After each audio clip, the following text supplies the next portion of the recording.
একজন লোক যিনি 5 ওয়াক্ত নামাজ আদায় করেন, রমজান মাসে রোজা রাখেন, আর তিনি ওমরাও করেছেন এবং তিনি তাহাজ্জুদ নামাজও পড়েন। কিন্তু যখন তিনি একাকী সময় কাটান তখন কিছু খারাপ কাজ করেন যা ইসলামে নিষিদ্ধ। আর এর পরেই তিনি তার ভুল বুঝতে পারেন এবং আল্লাহর কাছে কান্নাকাটি করে ক্ষমা প্রার্থনা করেন। এরপর 3-4 দিন তিনি সেই খারাপ কাজগুলো করেন না, বরং ভালো কাজ করেন। এরপর আবার খারাপ কাজ করেন, এরপর আবার ক্ষমা চান। এমনভাবে পুনরাবৃত্তি হতে থাকে। কিভাবে এই অবস্থা থেকে উত্তরণ করা যাবে এবং তার তাকওয়া বৃদ্ধি করা যাবে? আপনার প্রশ্নের জন্য অনেক অনেক ধন্যবাদ, কারণ শুধুমাত্র একজনের নয়, এটি অসংখ্য মানুষের প্রশ্ন।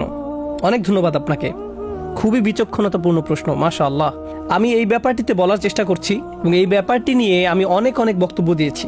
পাপের আবর্তন, পুনরাবৃত্তি, এমনকি ভালো মানুষেরা যারা নামাজ পড়ে, কোরআন তেলাওয়াত করে আর উমরা বা অন্যান্য ইবাদতও করে, কিন্তু একই সাথে তারা তাদের একাকী সময়ে কিছু কিছু বাজে অভ্যাস ত্যাগ করতে পারে না। এই সমস্যার দুইটি অংশ আছে, একটি হলো আধ্যাত্মিক, আরেকটি মানসিক। আমাদেরকে উভয় দিকেই নজর দিতে হবে। আমি মানসিক দিকটি নিয়ে শুরু করতে চাই, কারণ বেশিরভাগ সময়ই যখন এই ধরনের আলোচনা হয় তখন আমরা মানসিক দিকটিকে গুরুত্ব দেই না, শুধুমাত্র আধ্যাত্মিক বিষয়ে কথা বলি। এই কারণে আমি মানসিক দিকটি নিয়ে কিছু কথা বলতে চাই। আপনাকে এটা বুঝে নিতে হবে যে মনোবিজ্ঞানে একটা পরিভাষা হলো ট্রিগার। সহজে বলতে গেলে নির্দিষ্ট কিছু অবস্থায় আপনার মস্তিষ্কের নির্দিষ্ট কিছু রাসায়নিক নিঃসরণ আপনাকে বাধ্য করে নির্দিষ্ট কিছু কিছু কাজ করার জন্য। একটা উদাহরণ দিচ্ছি, ধরুন কোনো এক তরুণ অ্যাকশন মুভি দেখছে এবং মুভির মধ্যে এক পর্যায়ে কোনো সুন্দরী মহিলার ছবি চোখে পড়লো। মুভি পজ করে সে আরো বেশি খারাপ কিছু মনোযোগ দিয়ে দেখলো এবং এভাবে তার ভিতরে এই অভ্যাস গড়ে উঠল। সম্পূর্ণ মুভিটির জন্য এমন হয়নি, এটি হয়েছে মুভির একটা দৃশ্যের কারণে যা তার মনকে ট্রিগার করেছে। আবার এরকমও হয় যে কোনো কোনো মানুষ যখন তাদের অ্যাপার্টমেন্টে অথবা রুমে একা থাকে তখন আপত্তিকর কাজে জড়িয়ে পড়ে। তখন এমন বিষয় ঘটে যেটা খারাপ। যখন সে মসজিদে থাকে তখন এটা ঘটে না, যখন সে বন্ধুদের মাঝে থাকে তখন এটা ঘটে না। এ ব্যাপারে প্রথম উপদেশ হলো, আপনাকে প্রথমে এটা শনাক্ত করতে হবে যে একাকী থাকার কোন সময়টিতে আপনি পাপ কাজে জড়িয়ে পড়েন, আপনি কোথায় থাকাকালীন এটা ঘটে, কোন নির্দিষ্ট সময় এটা ঘটে।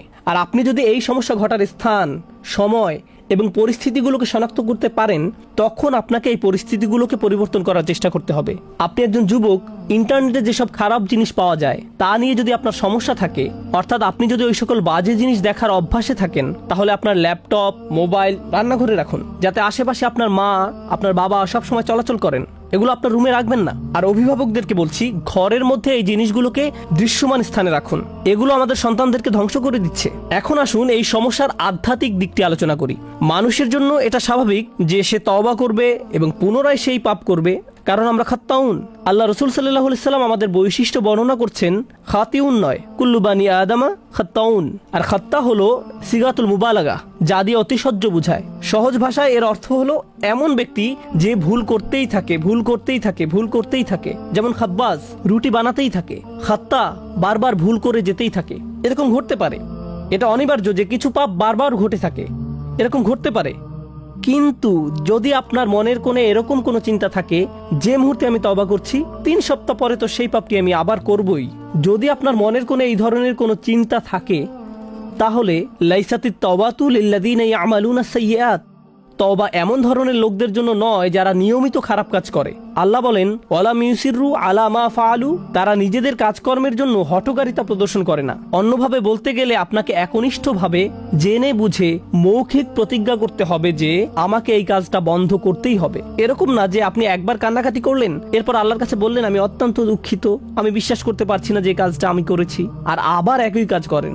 আপনাকে উপায় বের করতে হবে যে কিভাবে এর থেকে পরিপূর্ণভাবে মুক্তি পাওয়া যায়। নিজের সাথে ঐকান্তিক প্রতিজ্ঞা। আর আপনি যদি নিজে নিজে এটা করতে না পারেন, বন্ধু বান্ধবের সাহায্য নিন, এমন মানুষদের সাহায্য নিন যাদেরকে আপনি বিশ্বাস করেন। আমি জানি কখনো কখনো এটা বিব্রতকর, কিন্তু আমাদের সবারই মাঝে মাঝে পরামর্শেও বা সাহায্যের প্রয়োজন হয়। আপনি যখন বুঝতে পারেন যে এরকম ঘটছে বছরের পর বছর আর আপনি এটা ত্যাগও করতে পারছেন না, এটাই সঠিক সময় কারো কাছে সাহায্য চাওয়ার। এ কারণেই বর্তমান সময়ে উম্মার জন্য মানসিক এবং আধ্যাত্মিক কাউন্সিলিং অত্যন্ত প্রয়োজন, এবং এত বেশি সংখ্যক পারিবারিক কাউন্সিলিং প্রয়োজন যে এটাকে বলা যায় উম্মার জন্য অত্যাবশ্যকীয় বিষয়গুলোর একটি, কারণ এটা মানুষের কাছে শান্তি পৌঁছে দেওয়ার একটা মাধ্যম হতে পারে।